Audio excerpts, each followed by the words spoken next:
So here's a quick recap for those of you who missed the last video. Our resident femboy got dropped into the middle of Africa. They don't say where in Africa, it's just a country in Africa. Regarding the president and one of the main enemies, who is a character. Good old days after 9/11. Kinda just grabs him and jumps away. We were about to start chasing after him, but he threw a giant-ass robot at us, so we threw it back at him. After taking that out, there was nothing stopping us from chasing after him.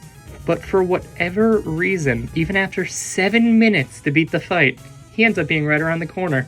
I end up chasing him around the corner, fall down the stairs a few times. I made it up to this building and oh my god, it's still alive. Yeah, so Metal Gear Ray here didn't seem to learn anything from his last amputation.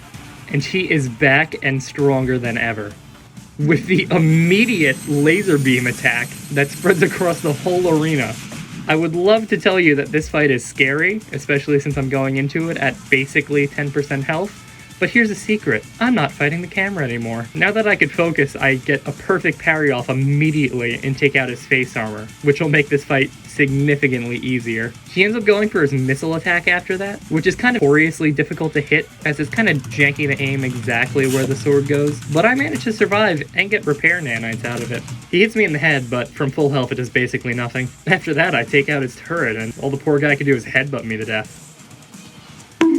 Or that works too. He jumps back and kind of just starts shooting health at me. I mean, someone should tell him that these missiles should explode. Does he not know that? Without another arm, all of his attacks practically immobilize him, so I take him out easy. I want to finish it stylishly with another perfect parry, but yeah, that was like really far off. Still, it doesn't matter if I do it fancy as long as I get the job done. But then he does this. You cannot convince me that Despicable Me did not steal the scene.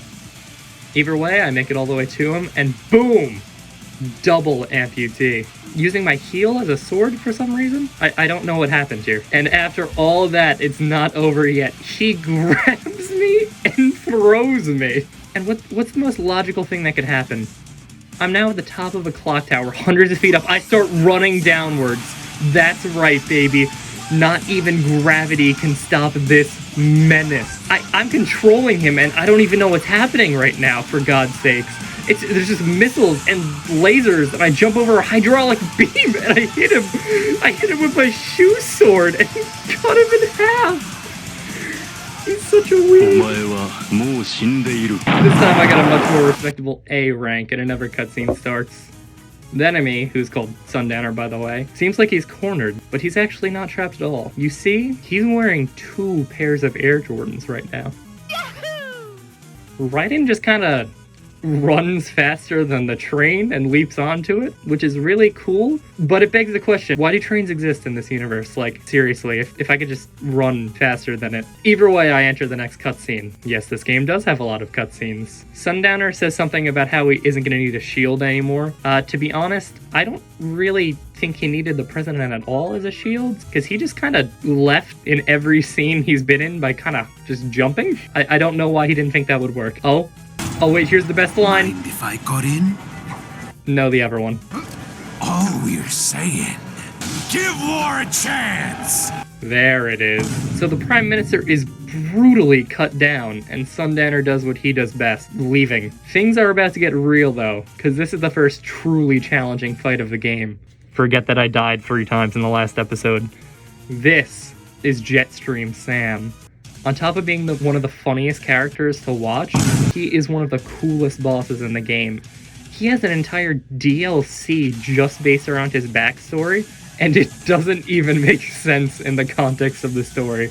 Like, he wanted to kill the main antagonist of the game, but he lost, so he joined him, and people online said he was, like, faking it, but then he stuck with him. I don't understand it. Still, he's the second last boss fight in the game, and he does not pull any punches in this opening.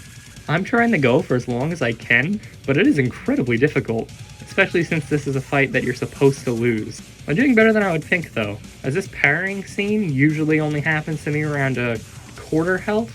The trouble is, I don't know if Sam even has a health bar, or if I'm just doing the equivalent of hitting my head into a wall right now. Eventually Sam does trip me down, though. You see, this game has a lot of deep philosophical questions. Is a sword a tool of justice, or a weapon of violence? Kojima is up there with the likes of Aristotle.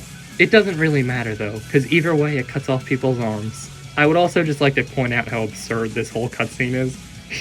He uses a jet boost to unsheath his katana, flexing his cyber augmented arm while cutting mine off. You know, it's fine enough, it's a little fancy, it's a little unnecessary, and then Raiden says not again. As someone who has never played a Metal Gear game before this, what does he mean? Has he gotten his arm cut off on a train by a Brazilian samurai before? I am very confused. Sam doesn't wait a moment before starting to get onto it. I'm at 0.1 health and can barely fight back when he pulls out a wombo combo. He knocks me to the edge of the train and I'm about to fall off when... What? I actually don't... Why'd he stop? Oh, okay. So my guy shows up with a machine gun, which is really cool. But seeing how every other gun did like 0.1 damage to Raiden, I really think he had enough time to kill me. Either way, Sam tries to get away. When Boris pulls out a rocket launcher, yeah, it obviously doesn't work, but wow. And with that, the first level of Metal Gear Rising: Revengeance comes to an end. That is right, this entire ordeal was the first level. With that being said, if you liked the video, make sure to subscribe, leave a like, comment what you want to see me do next below, and I'll see all you dudes in the next video.